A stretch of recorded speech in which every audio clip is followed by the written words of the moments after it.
Madam ये पूर्णिमा दाते doctor madam है।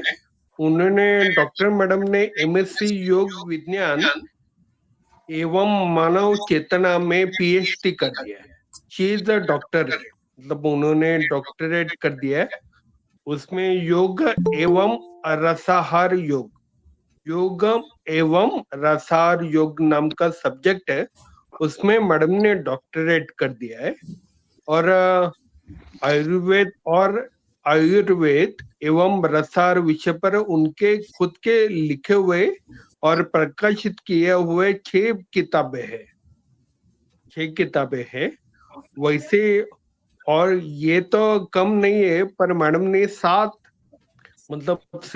Research papers लिए, 7 शोध पत्र है अंतरराष्ट्रीय जर्नल में, इंटरनेशनल जर्नल में उनके 7 रिसर्च पेपर है, वो पब्लिश हो चुका है, प्रकाशित हो चुका है। अनेक विद्यालय, महाविद्यालय और शिक्षण संस्थानों में से मैडम जुड़े हैं। वैसे तो मैडम का खाली एजुकेशन में है इतना ही नहीं, तो मैडम का ये साइकिलिंग में वर्ल्ड रिकॉर्ड भी है, उनका योगदान साइकिलिंग में भी है। उन्होंने कुल्लू से लेह तक की साइकिलिंग 15 अन्य नेशनल ट्रैक का अनुभव मैडम ने किया है। कुल्लू से लेह तक उन्होंने साइकिलिंग किया है। और मैडम का ये मतलब आयुर्वेद के साथ में बाकी एक्सरसाइज और एथलेटिक की ये बहुत योगदान उनका बहुत है।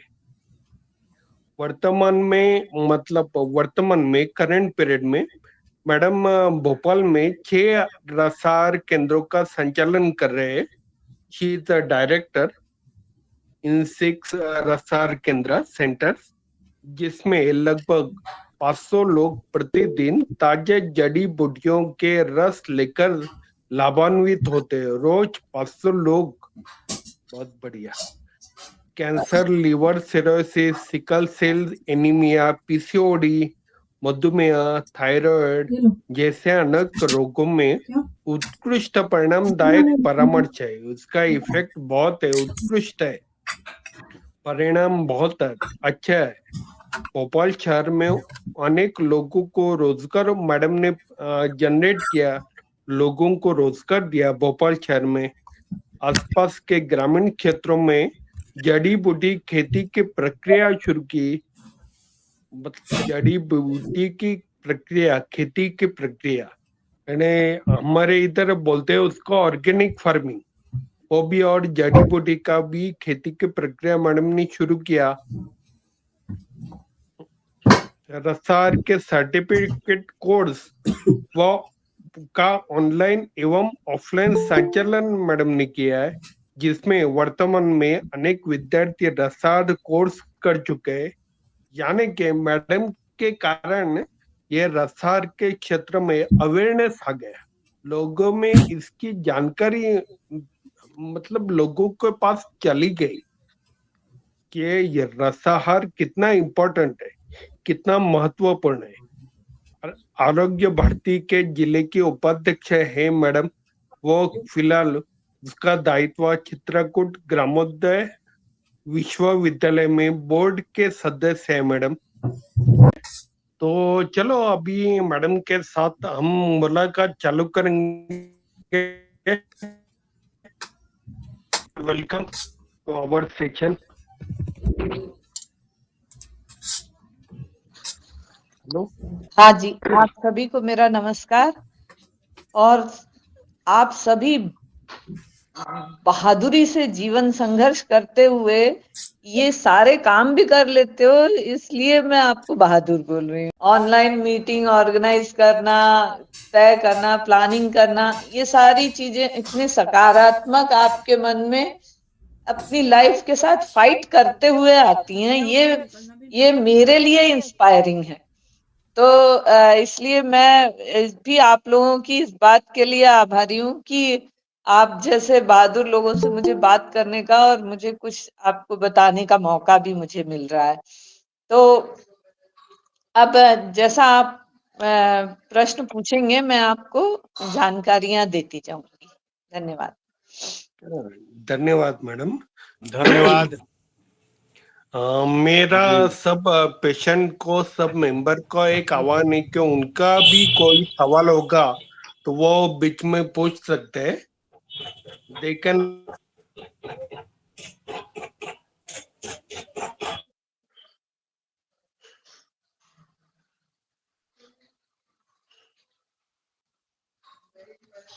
इधर आप म्यूट हो गए, अनम्यूट कर लीजिए।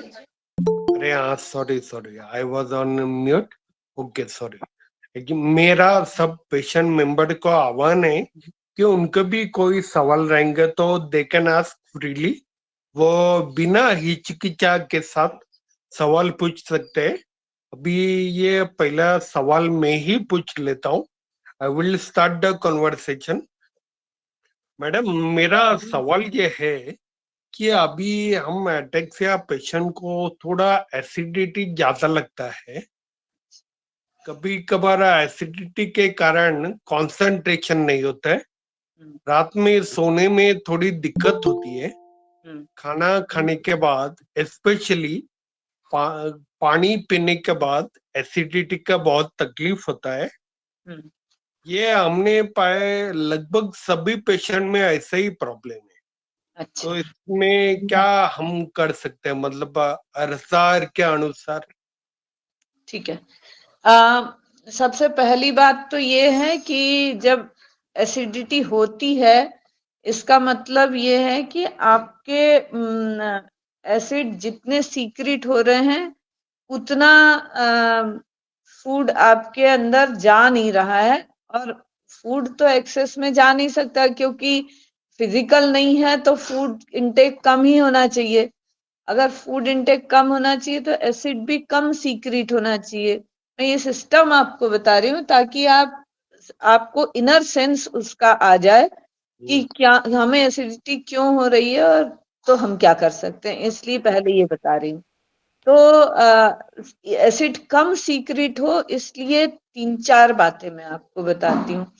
सबसे पहला तो ये है कि एंजाइटी नहीं होना चाहिए। एंजाइटी किन कारणों से होती है? हम जो करना चाहते हैं वो कर नहीं पा रहे, इसकी एंजाइटी वो सबको हो सकती है ना? जो मतलब कोई बहुत बड़ा इंडस्ट्रियलिस्ट है और वो कोई नई फैक्ट्री खरीदना चाहता है तो नहीं खरीद पा रहा है, तो उसको भी एंजाइटी होगी। ऐसे कई चीजों की कई लोगों को एंजाइटी होती है। तो छोटी छोटी चीजें जो हम नहीं कर पा रहे उसकी एंजाइटी होगी। तो वो एंजाइटी ना हो, इसलिए जो अपन को अपने को साइकोलॉजिकल टीचिंग देनी है वो, और साथ में भ्रामरी, ओंकार, ये 2 चीजें है ना। जब अपन को कोई कोई इरिटेशन होता है या कोई ऐसा लगता है कि अरे यार ये नहीं अपन कर पा रहे, तो उस समय तुरंत गहरी सांस लेना और दुगने समय में खाली करना, ब्रीद इन और ब्रीद आउट की तरफ ध्यान देना शुरू करना, तो इमीडिएट रिलैक्सेशन मिलता है और एंजाइटी खत्म होती है। दूसरी बात यह है कि रेगुलर आप सुबह कोई एक निश्चित समय पे प्राणायाम करते रहें, और रात को जो लोग जिनको पॉसिबल है वो ठंड के मौसम में गर्म पानी में पैर डुबो के बिस्तर पे बैठ के मंत्र जाप करें कोई, और फिर पैर पोंछ के सोएं, तो आपकी स्लीप की क्वालिटी सुधरेगी और दूसरे दिन एंजाइटी कम होगी, तो आपको एसिड ज्यादा सीक्रेट नहीं होगा। तीसरी बात हेलो ये है।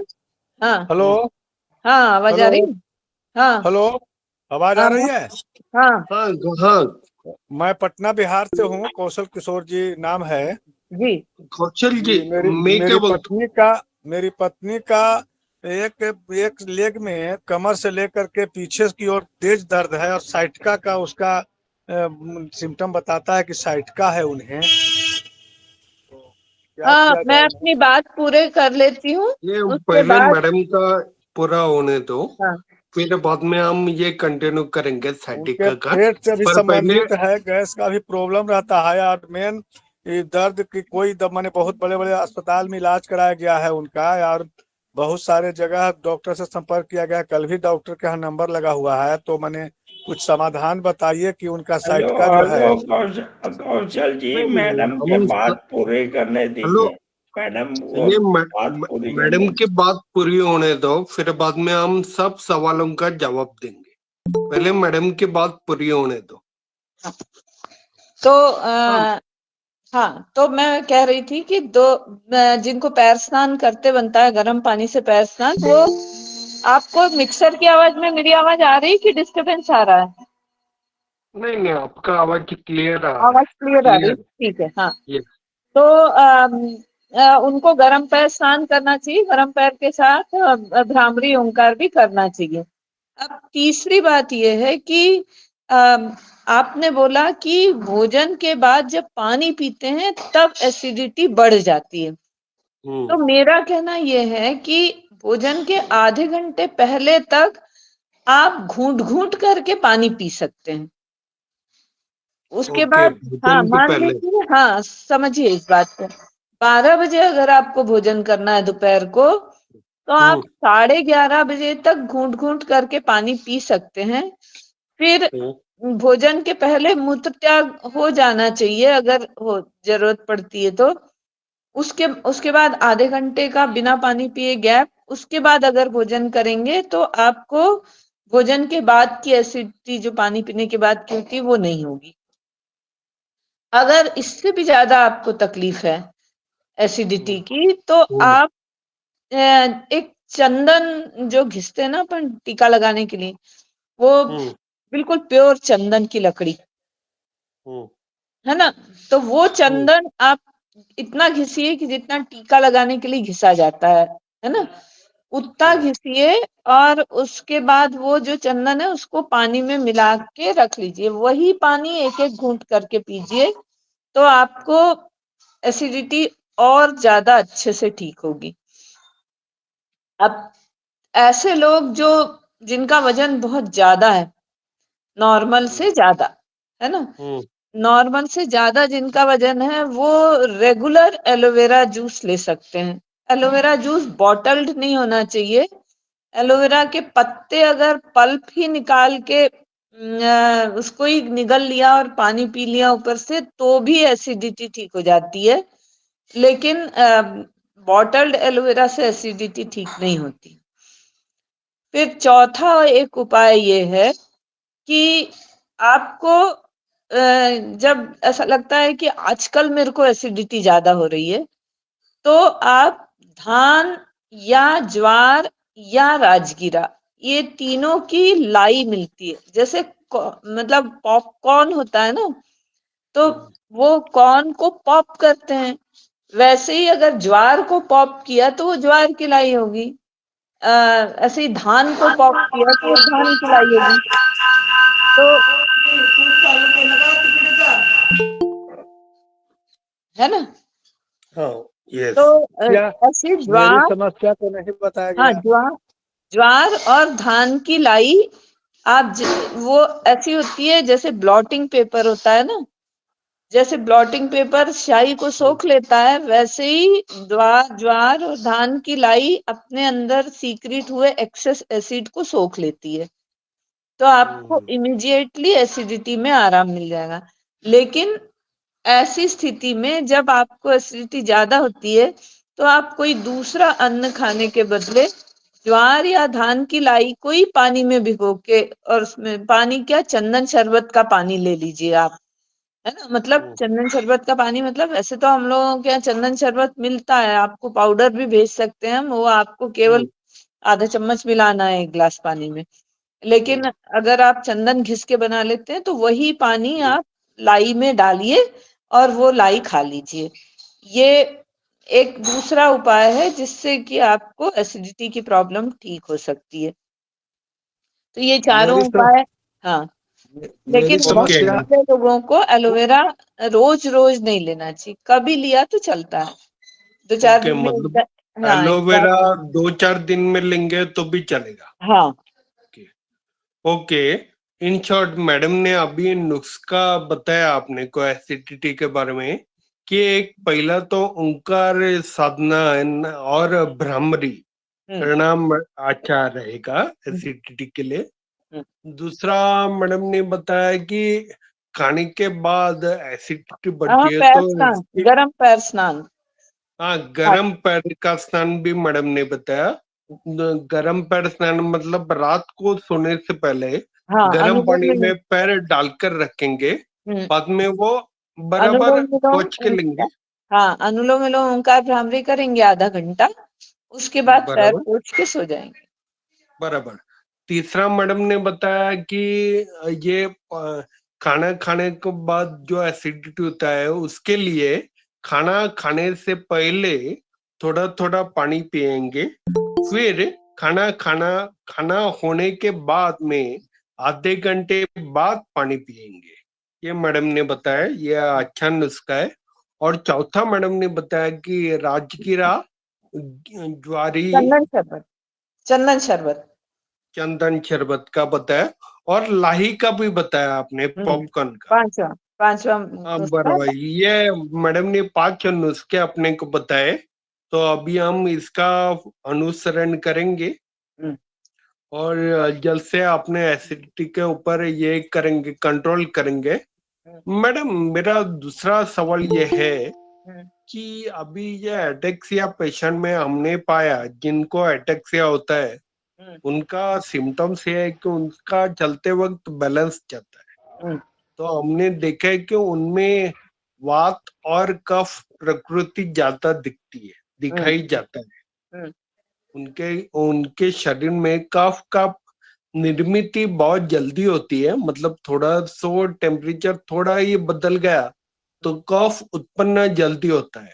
हम्म, और वात भी देखा है, बिकॉज ये जो अपने बोन्स रहते हैं, शरीर में हड्डियां रहती है, उनका चलते वक्त कभी कभार आवाज भी आता है, हम्म, कटक कटक ऐसा उनका आवाज भी आता है। तो ये वैसा तो ये गलत बात लगता है, पर अभी ठीक है आवाज आता है, पर आगे जाके बुढ़ापे में या कभी भी वो छोटा आवाज बड़ा प्रॉब्लम नहीं होना चाहिए, वो भी तसल्ली अपने को करनी चाहिए। तो आप इसके बारे में क्या बोल सकते हो?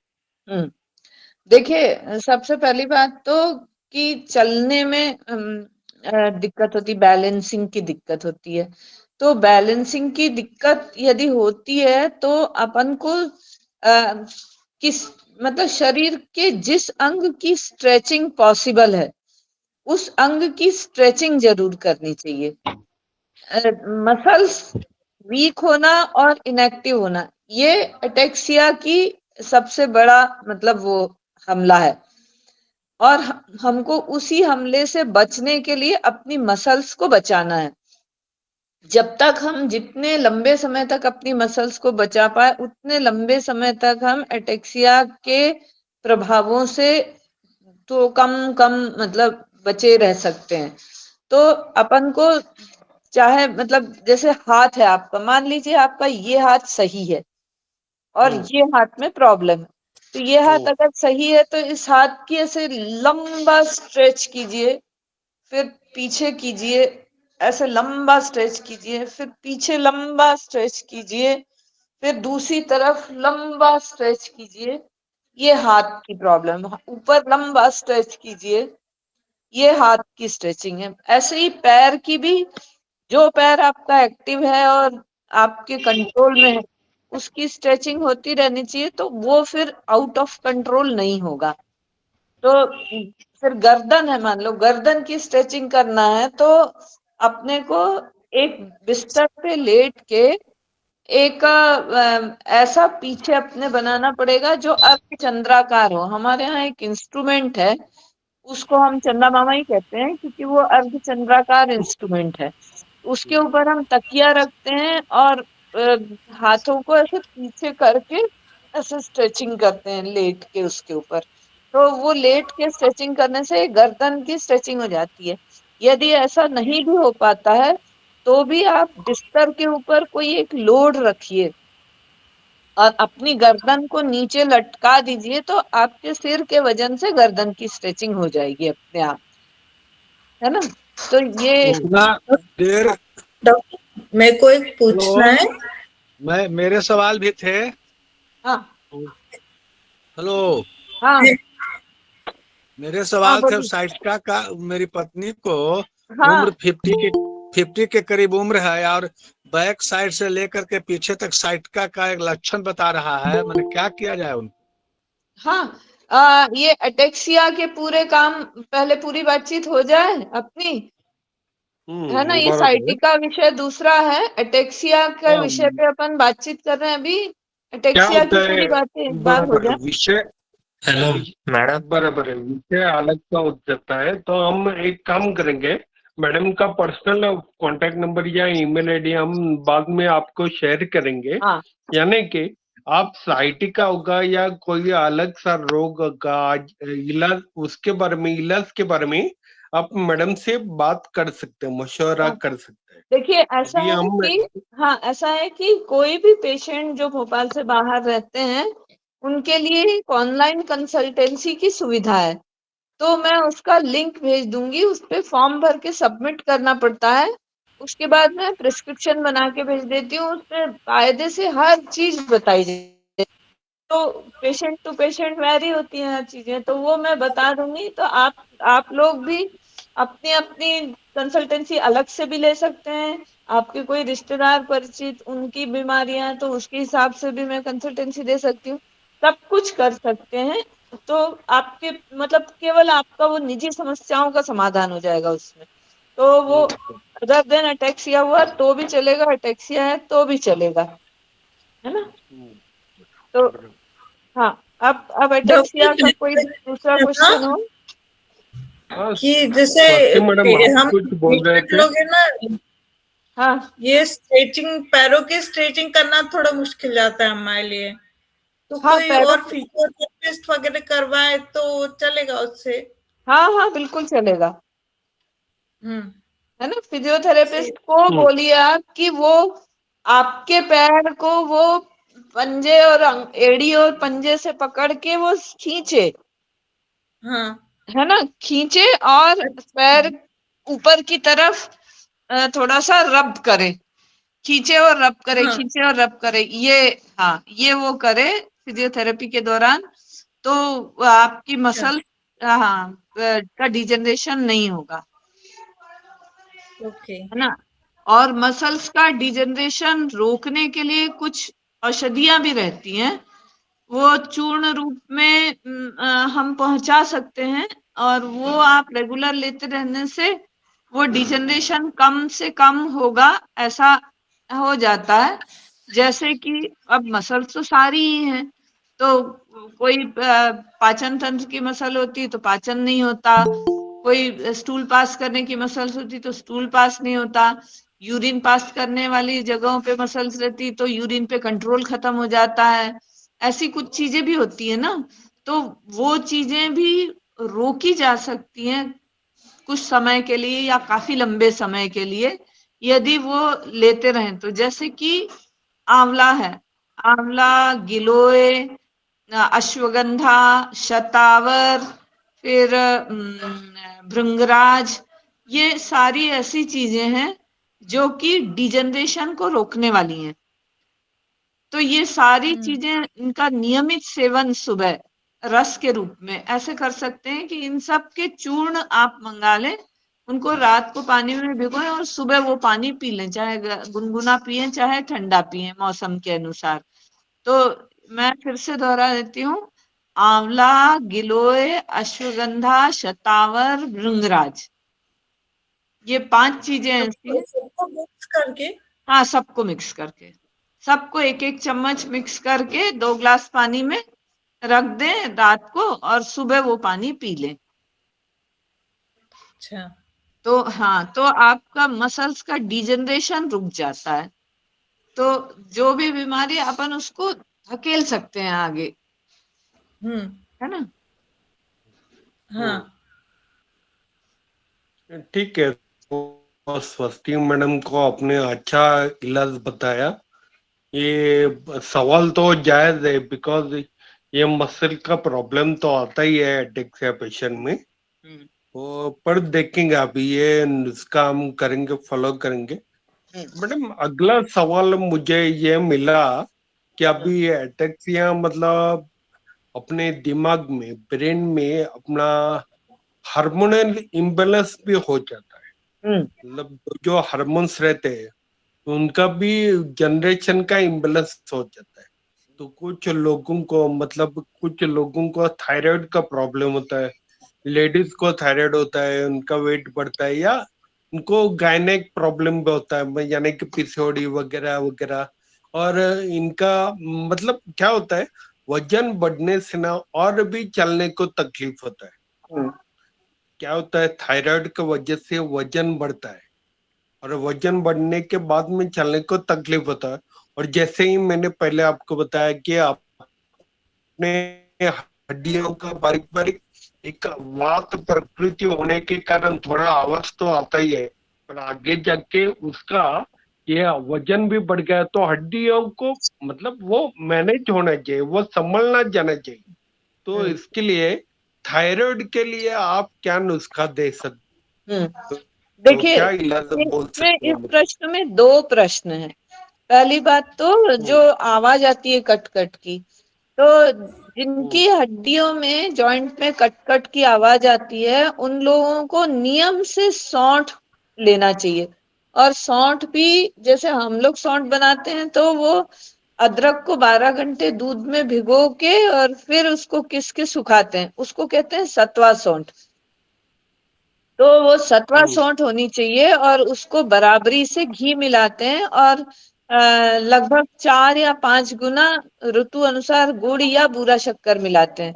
ऋतु अनुसार इसलिए कह रही हूँ क्योंकि ठंड में गुड़ होना चाहिए, फिर वसंत ऋतु में बूरा शक्कर होना चाहिए, गर्मी में भी वसंत ऋतु से लेके फिर आगे बरसात तक, शरद ऋतु तक बूरा शक्कर होना चाहिए, फिर शरद ऋतु के बाद ठंड में गुड़ होना चाहिए।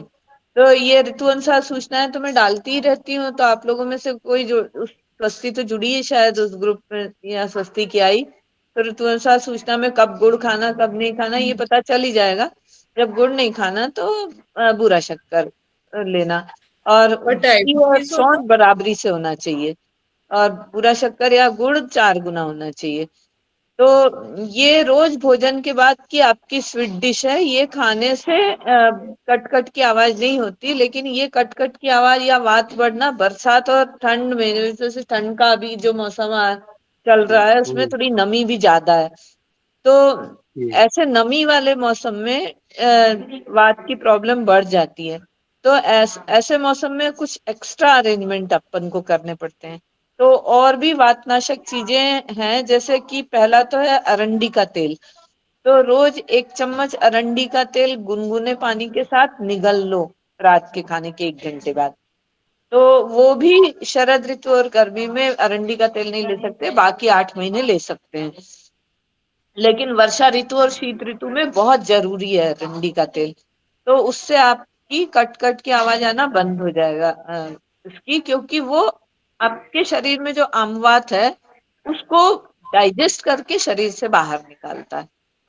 वही चाहिए अपन को, जो भी टॉक्सिसिटी है उसको यूज करके शरीर से बाहर निकालना सबसे अच्छा उपाय है ना। तो इसीलिए आपको अरंडी का तेल बहुत ही फायदेमंद होगा। दूसरा है, कड़ाके की ठंड में जब ये होता है, जॉइंट जाम हो जाते हैं, तो कच्ची लहसुन सबसे अच्छा उपाय है। सुबह नींबू गुड़ पानी अदरक लीजिए, उसी के साथ 2 कली कच्ची लहसुन भी चबा के खा लीजिए, फिर ये नींबू गुड़ पानी अदरक ये पी लीजिए। तो लहसुन की दुर्गंध भी नहीं आएगी और आपका वातनाशक का भी काम ये दोनों चीजें करेंगी।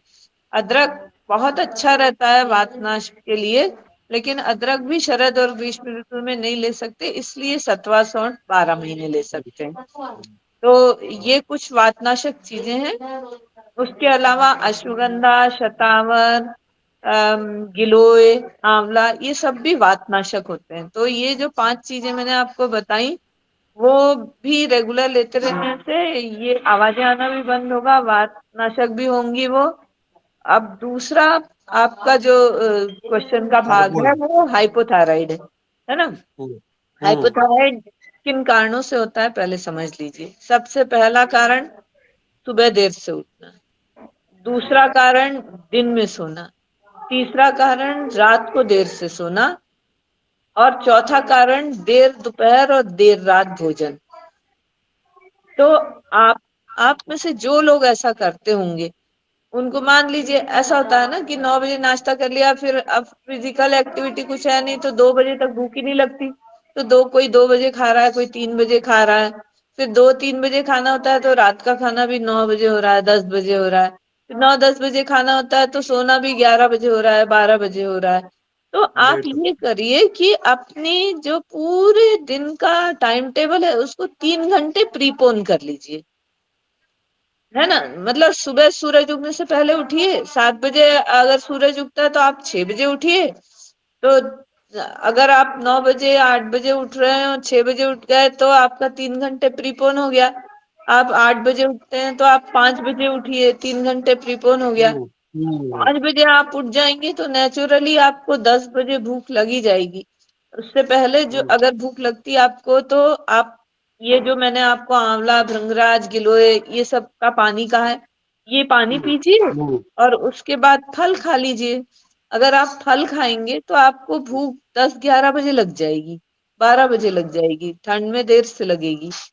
तो 10-11-12 बजे आपको भूख लग गई तो फिर आप, जैसे मेरी मीटिंग चलती, 10-11-12 बजे अगर आपको भूख लग गई तो फिर शाम की भूख भी जल्दी लगेगी। और 10-11-12 बजे अगर खाना खाते हैं तो दोपहर को नींद भी वैसी नहीं आएगी जैसी 2 बजे दोपहर को खाने से आती है। तो आप हम्म। जगह अगर रहेंगे, सुस्ती नहीं है रहेगी, तो आप कुछ ना कुछ तो करेंगे ना। जो आपसे बनता है वो करेंगे, और जो आपसे बनता है वो करेंगे तो फिर दोपहर को नहीं सोने के कारण वात भी जमा नहीं होगा, और हाइपोथायराइड भी नहीं होगा, क्योंकि ये 5 चीजों के कारण ही हाइपोथायराइड होता है।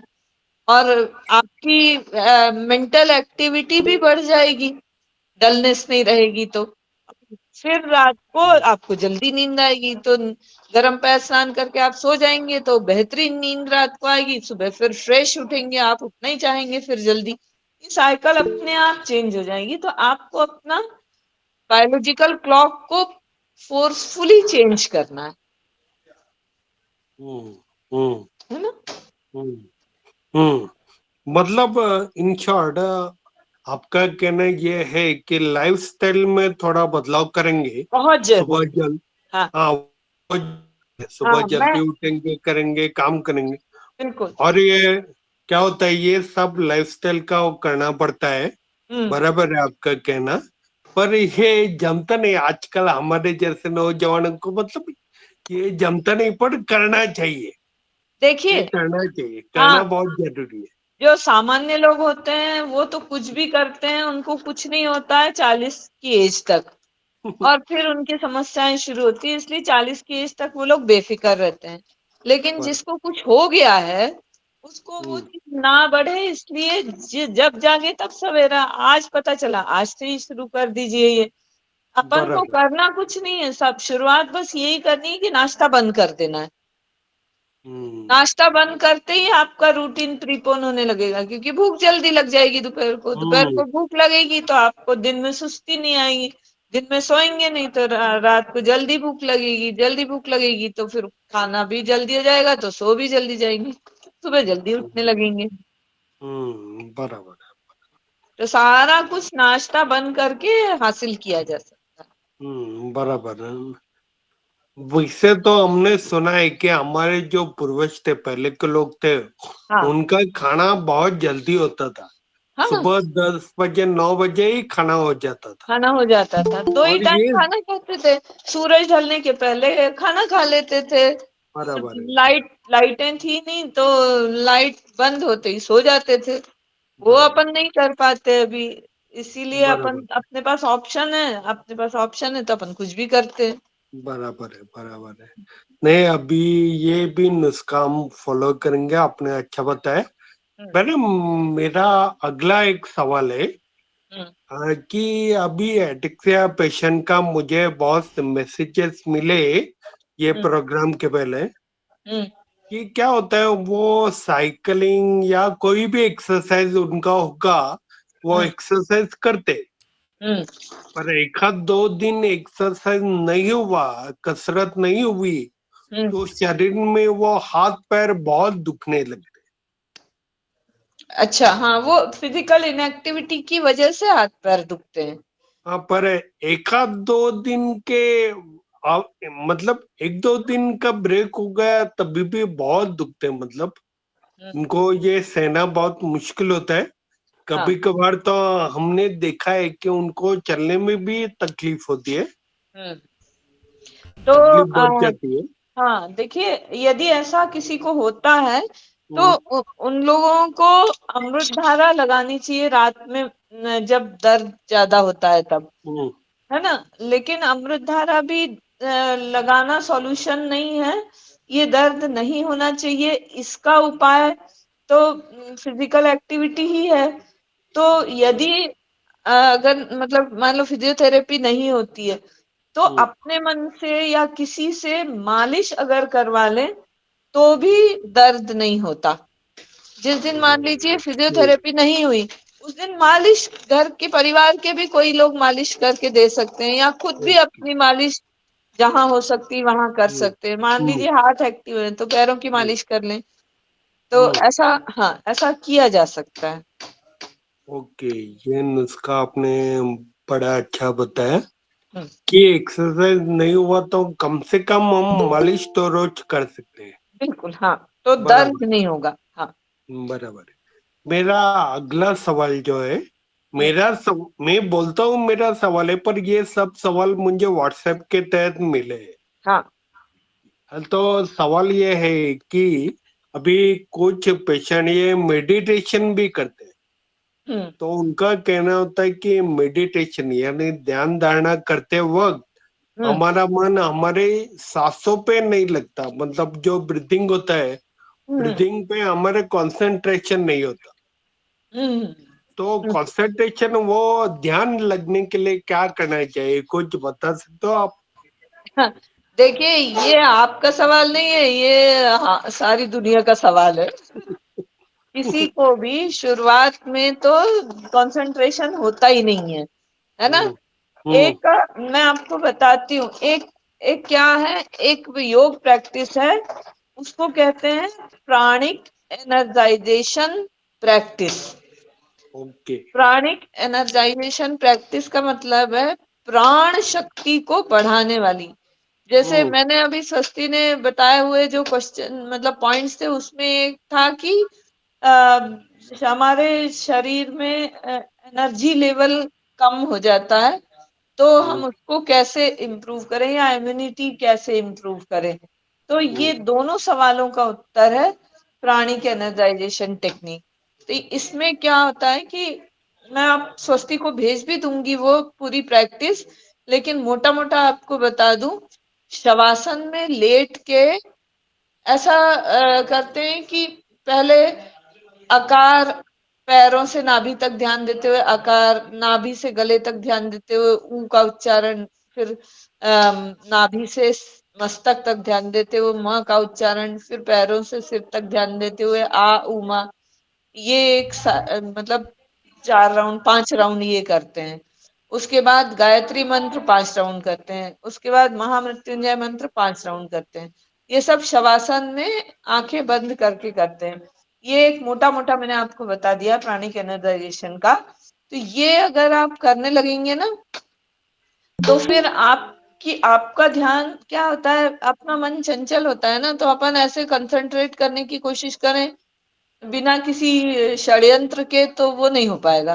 तो षड्यंत्र ये है कि हम अलग अलग टाइप का कुछ कुछ करें।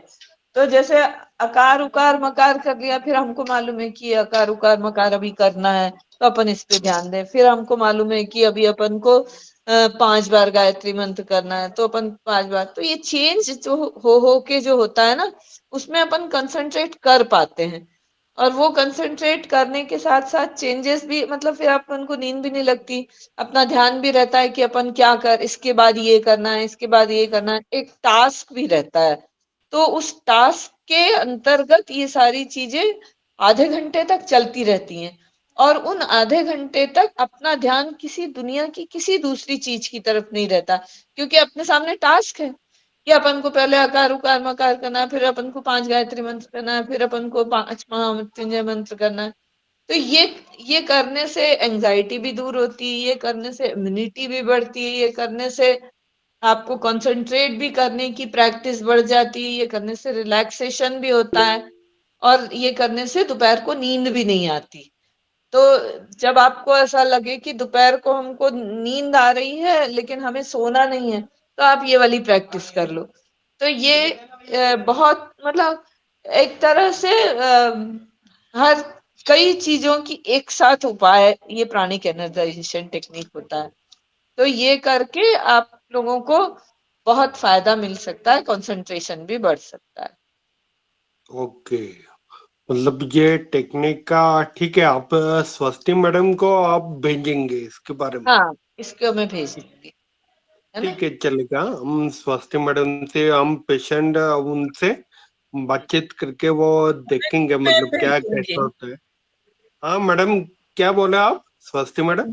ग्रुप में भेज दूंगी सारा कुछ। हाँ हाँ, चलेगा, ग्रुप में बेचेंगे तो भी सबको मिलेगा वो, हाँ, बराबर है।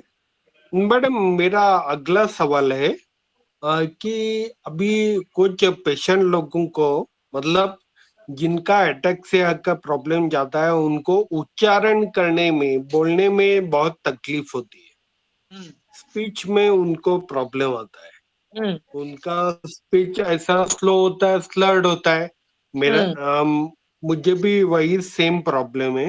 तो हम्म, मैं पूछना चाहता हूँ अभी इसमें मंत्र कौन सा भी अपना मंत्र हम्म।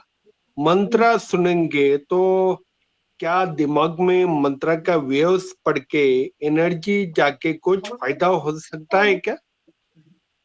देखिए, मंत्र सुनने से नहीं होता है, मंत्र उच्चारण करने से होता है। बराबर। संस्कृत भाषा अपने आप में स्पीच थेरेपी है। तो हम्म, इसीलिए आप संस्कृत भाषा का कोई भी चीज आप दोहराएंगे ना, तो उससे आपकी स्पीच की क्लैरिटी में सुधार होगा। तो हम्म, जैसे कि एक महिषासुर मर्दिनी स्तोत्र है ना, वो हम्म, बहुत ही कठिन है। तो उसमें हम्म, बहुत कठिन कठिन शब्द हैं। आप ऐसा निश्चय कर लीजिए कि हमको वो याद करना है, और हमको इसमें की जितने भी शब्द हैं उसका उच्चारण ठीक से करते बनना चाहिए, ऐसी प्रैक्टिस करना है। मुझे लगता है कि अकेला यही स्तोत्र करने से आपकी स्पीच क्वालिटी सुधर जाएगी, हम्म, और डिजनरेशन या और बिगड़ना बंद हो जाएगा। तो इस ये कंसंट्रेशन के लिए भी बहुत अच्छा है, क्योंकि अब जरा अपन ने इधर उधर ध्यान दिया अपन भूल जाते हैं। तो इतना हम्म, कठिन है वो।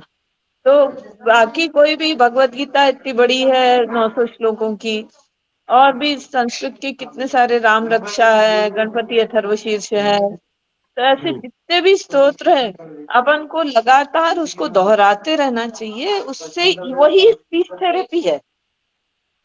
नहीं वो बराबर है मैडम आपका कहना, पर अभी ये पेशेंट को मतलब हम लोगों को अटैक से के वजह से उच्चारण करना ही मुश्किल होता है।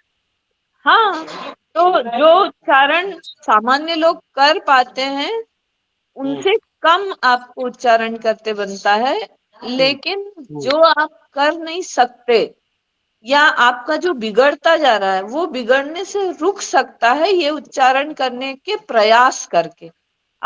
ऐसा थोड़ी है कि आप सही कर पाएंगे, लेकिन आप हम्म, लगातार प्रैक्टिस करते रहेंगे ना, तो आपका बिगड़ेगा नहीं कुछ। और एक बच करके, वेखंड या बच, एक जड़ी बूटी होती है इंदौर में। ओके। हाँ, इंदौर में वो जड़ी बूटियों की दुकान में मिल जाएगी आपको।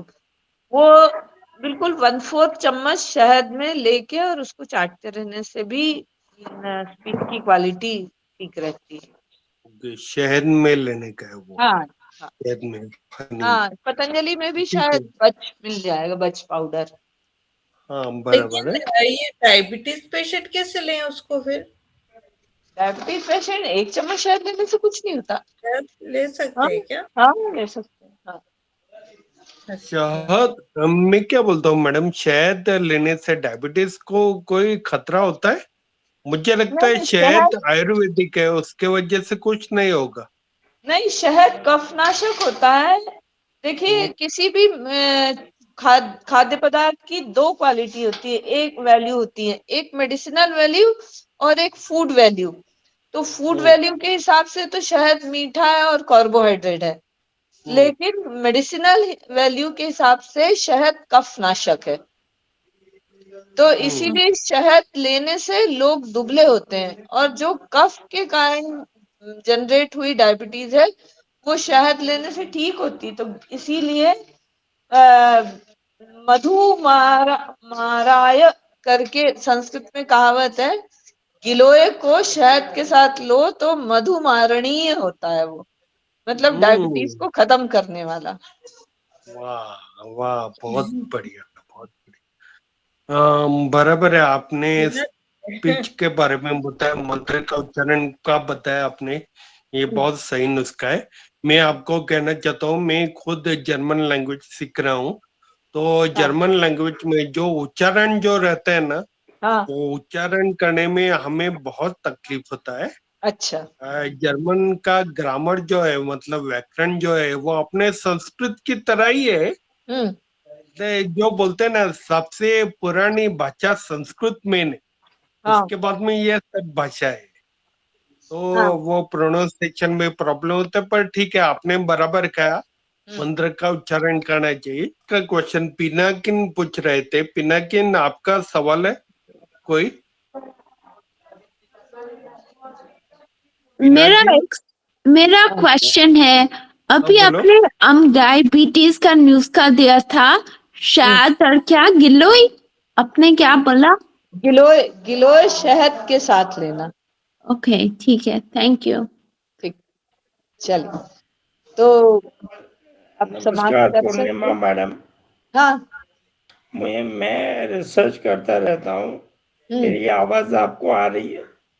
हाँ, हाँ, मैं आ ये रही। पूछना चाहता हूँ, ये करक्यूमिन होता है, करक्यूमिन हम्म। लाकाडोंग टर्मरिक, वो हाँ। इन्फ्लेमेशन घटाने में बहुत हेल्प करता है। हम्म। बीच में अमेरिका में ये एक रिजल्ट आया है कि ये अटैक्सिया, न्यूरो वाली सभी बीमारियों में करक्यूमिन बहुत हेल्प करता है इन्फ्लेमेशन घटाने में। हम्म। मैं खुद एमएनडी का पेशेंट हूँ, एएलएस एमडी का। मैं हम्म। 5 साल से करक्यूमिन ले रहा हूँ। मेरी आवाज में सुधार है, मेरी बॉडी में बहुत सुधार है। तो क्या अटैक्सिया को भी इनको हेल्प कर सकता है? बिल्कुल बिल्कुल। तो जो कच्ची हल्दी होती है ना, उसमें करक्यूमिन होता है। हाँ। तो हाँ, कच्ची हल्दी के ठंड के मौसम में कच्ची हल्दी लेना चाहिए, लेकिन वही है, ऋतु अनुसार गलत कुछ ना हो, इस बात का भी ध्यान रखना चाहिए। इसलिए स्वस्ति, जो भी मैं ऋतु अनुसार सूचना डालती हूँ वो सब आप ग्रुप में डाल दिया करो, यहाँ के भी। ठीक और है। मैं लाकाडोंग टर्मरिक लेता हूँ। लाकाडोंग में मेघालय में उगता है। हम्म। में करक्यूमिन की मात्रा 8.5% होता है। हमारे घर पे जो करक्यूमिन होता है उसमें करक्यूमिन की मात्रा 1.5% होता है। तो मैं लाकाडोंग टर्मरिक लेता हूँ, हम्म। इसमें करक्यूमिन ज्यादा होता है, और उसमें काली मिर्च का एक पिंच डालता हूँ। इससे उसका एब्जॉर्प्शन 2000 गुना बढ़ जाता है। हम्म। 5। हम्म। Hello doctor hello madam, doctor Poonam Vishal का कोई सवाल है हम्म। उनका, वो अभी पूछ रहे थे। हम्म।